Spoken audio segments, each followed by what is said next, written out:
जय श्री श्याम दोस्तों। आज की कहानियों में आपका स्वागत है। माघ मास महात्म 12वां अध्याय। श्री कृष्ण भगवान की जय। यमदूत कहने लगा कि जो कोई प्रसंगवश भी एकादशी के व्रत को करता है वह दुखों को प्राप्त नहीं होता। मास की दोनों एकादशी भगवान पद्मनाभ के दिन है। जब तक मनुष्य इन दिनों में व्रत नहीं करता उसके शरीर में पाप बने रहते हैं। हजारों अश्वमेध सैकड़ों वाजपेयी यज्ञ एकादशी व्रत की 16वीं कला के बराबर भी नहीं है। एकादशी के दिन व्रत करने से 11 इंद्रियों से किए सब पाप नाश हो जाते हैं। गंगा, गया, काशी, पुष्कर, कुरुक्षेत्र, यमुना, चंद्रभागा कोई भी एकादशी के तुल्य नहीं है। इस दिन व्रत करके मनुष्य अनायास ही वैकुंठ लोक को प्राप्त होता है।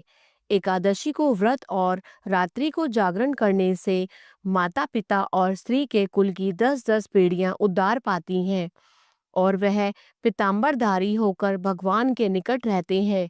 बाल, युवा और वृद्ध सब तथा पापी भी व्रत करने से नरक में नहीं जाते।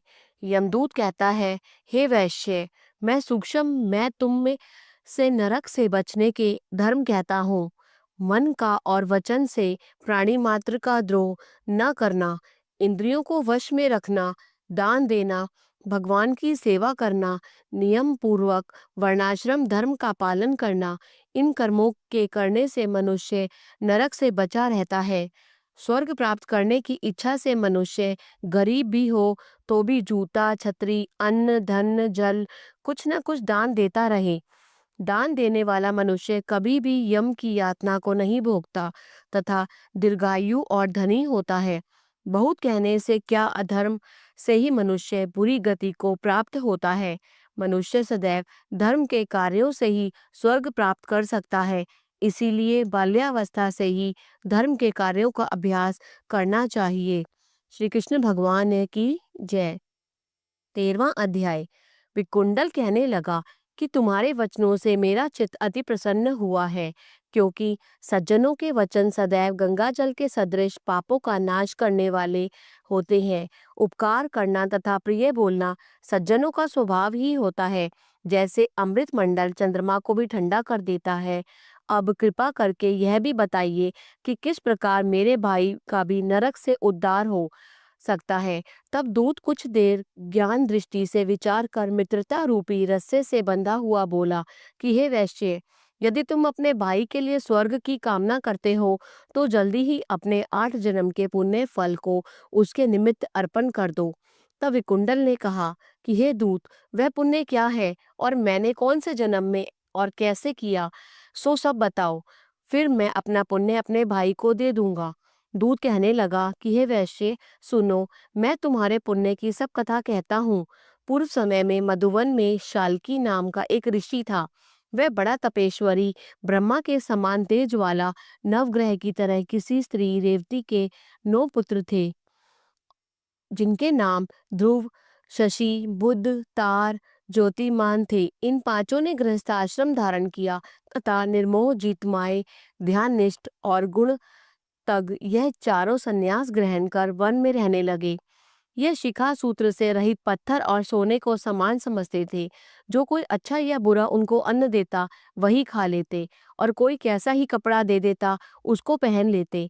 सदैव ब्रह्म के ही ध्यान में लगे रहते। इन चारों ने व्रत, शीत, निद्रा और आहार सबको जीत लिया। बस चर अचर को विष्णु रूप समझते हुए मौन धारण करके संसार में विचरते थे। ये चारों महात्मा तुम्हारे घर आए। जब तुमने मध्याह्न के समय भूखे प्यासे इनको आंगन में देखा तो तुमने गदगद कंठ से आंखों में आंसू भरकर इनको नमस्कार करके इनका बड़ा आदर सत्कार किया।